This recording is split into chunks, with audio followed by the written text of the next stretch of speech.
એટલે મેં જે પહેલી વાત કરી તેને યાદ રાખજો, સક્સેસ ઇઝ નોટ ઓવરનાઇટ. રાતોરાત કોઈ કરોડપતિ બનતું જ નથી, બાકી તો કેટલાય બની ગયા હોય.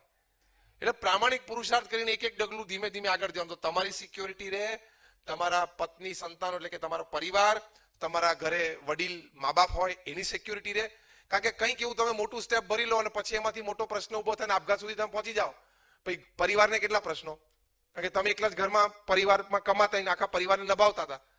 પછી તમારા પત્ની અને સંતાનો, તમારા પત્નીને સંતાનો મોટા કરવા, ઉછેરવા, ભણાવવા અને સેટલ કરવા, કેટલી ઉપાધિ હોય છે એની પાછળ. ત્યાં તો ઠીક ગોળી લઈ લીધી, તારે નિરાશ થઈ ગઈ, પણ પાછળ તારો પરિવાર, તારા માતા પિતા, એ બધાને કેટલા બધા પ્રશ્નો થાય. એટલે કોઈ એવું કરવાની જરૂર નથી. કોઈએ 3-4% એ વ્યાજે લઈને પૈસા, 3-4% એ વ્યાજે લઈને ધંધો કરે ને એના જેવો પૃથ્વી ઉપર કોઈ મૂર્ખ માણસ નહીં. વ્યાજનું ચક્કર કોઈનું પૂરું થયું નથી અને થશે નહીં. આ વાક્ય હું પ્રમુખ સ્વામી મહારાજનું બોલું છું. છેક નહીં અનુભવ તમને લોકોને? કદાચ તમને સીધો અનુભવ ના હોય તો તમારા કોઈ મિત્રનો કઈ અથવા કોઈ જાણતા હશો એવાનો હશે. વ્યાજનું ચક્કર કોઈનું પૂરું થયું છે? ભાગ્ય કોક નીકળી ગયો હોય બહાર, બાકી ના નીકળે. ભાગ્યે જ કોક નીકળી ગયો હોય, બાકી 3-4% લીધો એમાંથી બહાર નીકળવું એ શક્ય જ નથી. 3-4% એટલે 36% થયા. ત્રીજે વર્ષે ડબલ જાય, ક્યાં મરી જાય એમને. એટલે એ તણાવ ન આવે એની માટે ધીરી પ્રગતિ ઉપર હંમેશા ધ્યાન રાખવું. ધીમે ધીમે આગળ વધવું. 50 લાખનું હોય તો 75 લાખનો ટાર્ગેટ બનાવીને ચાલુ. મેં કીધું એમ 2 કરોડનો ટર્નઓવર હોય તો 2.5 કરોડનો ટાર્ગેટ બનાવીને ચાલુ. પણ 2 કરોડ થયા ને હવે તો લગભગ આપણું ગોઠવાઈ ગયું છે અને બોસ આપણે કોન્ટેક્ટ ઘણા બધા થઈ ગયા છે. બોસ નહીં, નોકર થઈ જઈશ. 2 માંથી 10 કરોડ સીધું પહોંચાય નહીં. કોઈ લકી શોટ કંઈક વાગી ગયો તો ઠીક છે. એટલે ભગવાન શ્રી કૃષ્ણ આપણને આ સિદ્ધાંત સમજાવ્યો છે, હંમેશા યાદ રાખજો. કર્મણ્યવાધિકારસ્તે મા ફલેષુ કદાચન. કર્મ કરવું એ તારો અધિકાર છે, તારી ફરજ છે, અને પરિણામ ભગવાન કૃષ્ણે કીધું કે હું નક્કી કરીશ. એટલે જે પરિણામ આવે આપણે સ્વીકારી લેવાનું. એટલે આપણને કોઈ જાતનું ટેન્શન રહે નહીં. એટલે પહેલી રીતે જે તણાવ ના આવે એ આપણે નૈતિકતા અને પ્રામાણિકતાની વાત કરી. બીજી વાત જે તણાવ ના આવે એની માટે આપણે આ વાત કરી કે જે કંઈ પરિણામ આપણા પુરુષાર્થ પછી આપણને મળે આપણે સ્વીકારી લેવાનું અને ફરી વખત પુરુષાર્થ માટે તૈયાર થઈ જવાનું. બીજી દિવસે સવારે 6 વાગે રેડી. એ જ આપણું મનુષ્યનું જીવન છે. કે દરેક જગ્યાએ આપણો ધંધો સક્સેસફુલ જ જાય, દરેક વ્યક્તિને મળી રહે, ધંધો મળી જ જેવું કોણે લખી આપ્યું છે? જંગલમાં જંગલનો રાજા સિંહ છે ને 10-10 તરાપો મારે ને ત્યારે ઘરણી હાથમાં આવે છે. એ જંગલનો રાજા છે તોય એને કઈ દર વખતે દોડે શિકાર હાથમાં નથી આવતો.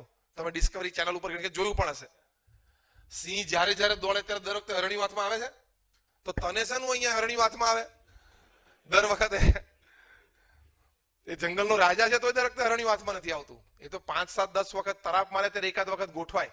અને એ ઘણી વખત તને 2-2 હરણીયા દૂર ચરતા હોય ને આમ, તો 2-2, 3-3 ને 4-4 કલાક સુધી એની વ્યૂ એને ગોઠવવો પડે. સેજ આમ મુવમેન્ટ લે, સેજ આમ મુવમેન્ટ લે. અને બિચારો 2 કલાક રાહ જોઈને ધીમે ધીમે નજીક જતો એમાં નજર પડી જાય, બધા હરણીયા ભાગી જાય તો પતી ગયું પાછું. આવું બને છે. એટલે ત્રીજો મુદ્દો આ હું તમને શીખવાડું છું, ધીરજ રાખજો. સિંહ જંગલનો રાજા છે તો પણ ધીરજ રાખે છે કે આ વખતે શિકાર ના થયો તો પાછું તરત બીજા શિકાર માટે ગોઠવવાનું ચાલુ કરી દેવાનું. એમ ધીરજ રાખતા શીખવાનું. ઉદ્વેગમાં નહીં આવી જવાનું. કેમ ના થયું, થવું જોઈતું તું, આવું કેમ બન્યું? ભાઈ હવે થવું જોઈતું તું પણ નથી થયું, હવે તાર શું કરવું? બોલ. થવું જોઈતું તું પણ હવે નથી થયું તો તાર શું કરવું છે? અંગ્રેજીમાં એક કહેવત છે, done is done, it cannot B અનડન even if you go to London. જે થઈ ગયું એ થઈ ગયું, હવે પાછું રિવર્સ થશે નહીં. ભલે તમે લંડન જાવ તોય, લંડન જાવ તોય લોકોને પાછા આવવાના વેળા આવી ગયા છે, નથી આવી ગયા? લંડન ભાગી જાય તો પાછા આવવાના વેળા નથી આવી ગયા? ત્યાં તો અત્યારે જેલમાં છે જ, આવશે જ પાછો. ત્યાં તો અત્યારે ભાઈ જેલમાં આવી જ ગયા છે, પાછા આવી જશે. લંડન ભાગી જાય તો પાછું આવવું પડે છે. જે થયું એટલે કહેવાની વાત આ છે. એટલે આ એક તણાવ ના આવે. બીજું અને એક છેલ્લી વાત, ત્રીજી વાત મેં તમને આ ધીરજની કરી. અને ચોથી અને આ છેલ્લી વાત, ભગવાન પ્રત્યેની શ્રદ્ધા અને ભક્તિ હંમેશા રાખજો. તો તમને સાહજિકતા રહેશે, તમને તણાવ નહીં આવે, જીવન સરળ અને સહજ જશે, આનંદિત જશે. કારણ કે 70-80 વર્ષનું જે જીવન છે એમાં અડધું જીવન મોઢું લટકાઈને ફરીએ, ટેન્શનમાં રહીએ, ગંભીર રહીએ તો હમણાં તો પતી જાય એવું છે. એમાં 70-80 માં 30, 32, 35, 40 થઈ ગયા કે નહીં? બહુ તો એવું દેખાય તો તારું અડધું જ જતું રહ્યું. હવે અડધું બાકી, એમાં રોતા રોતા શું જીવું? કારણ કે તું મરી ગયા પછી તને ચંદનમાં અળગાવે કે લાકડામાં અળગાવે, તને હું ફેર પડે? આપણે આપણી જાતને પ્રશ્ન પૂછવાનો કે હું કેમ આનંદથી જીવન ના જીવી શકું? એવું જરૂરી નથી કે 10 કરોડનું બેંક બેલેન્સ હોય તો આનંદથી જીવાય. હા, 10 કરોડનું બેંક બેલેન્સ હોય તો આનંદથી જીવાય એવું નથી જોતું. મુકેશ અંબાણી સોનાની કઢી નથી પીતા હાંજ પડે. એ શેની કઢી પીવે? ખીચડી જોડ ખાવી હોય કઢી તો શેની હોય? છાસ ની જ હોય. આપણા ઘરમાં છાસ નહીં મળે, એમાં કચ્છી હોય તો છાસ બહુ વાલી હોય. તમને બધાને છે ને વાલી છાસ? પાતળી છાસ રોજ જોઈએ જ, સવાર બપોર સાંજ 3 ટાઈમ. એટલે કોઈ અબજોપતિ સોનાની કઢી પીતું નથી. અને મોટા સરસ કરોડોના બંગલામાં એને બેડરૂમમાં ઠંડકમાં જે ઊંઘ આવે ને એ આપણને પણ આપણા 2 BHK માં આવે જ છે. આવે છે કે નહીં? તો હસતા હસતા જીવો ને. કારણ કે 70-80 વર્ષે અમે આંખ બંધ થવાની છે તો રોતા રોતા શું જીવવું? હકીકત છે કે નહીં? આ સિદ્ધાંત, આ સમજદારી હકીકત છે કે નહીં? હા કે ના? 70-80 વર્ષે ગમે તેનું જિંદગી પૂરી થઈ જાય છે તો પછી રોતા રોતા શું કામ જીવવું? એટલે ધીરજ રાખવાની. એ હસતા હસતા જો કાયમ જીવવું હોય ને, તમે ભગવાનમાં શ્રદ્ધા અને ભક્તિ રાખજો. આ હું એક સંત છું એટલે વાત કરું છું એવું નથી. વૈજ્ઞાનિક દ્રષ્ટિકોણથી પણ આ બધી વાતો ખૂબ સાબિત થયેલી છે કે તમે ભગવાન પ્રત્યેનું નામ સ્મરણ, ભગવાન પ્રત્યેની શ્રદ્ધા ભક્તિ રાખશો તો તમને તમારા જીવનમાં ઘણા બધા સદગુણો પ્રાપ્ત થશે, ઘણી સ્પષ્ટ વિચારધારા પ્રાપ્ત થશે, ઘણી સમજણો દ્રઢ થશે, વર્તન સંબંધી પણ તમને ઘણી બધી પ્રેરણાઓ મળશે. લોકો કે ધર્મની શું જરૂર છે? પણ ધર્મના ઉપદેશ તમે પાડશો તો જ જીવનમાં સુખી થશો. દ્રષ્ટાંત રૂપે ધર્મનો પહેલો ઉપદેશ છે કે નિર્વ્યસની જીવન જીવવું.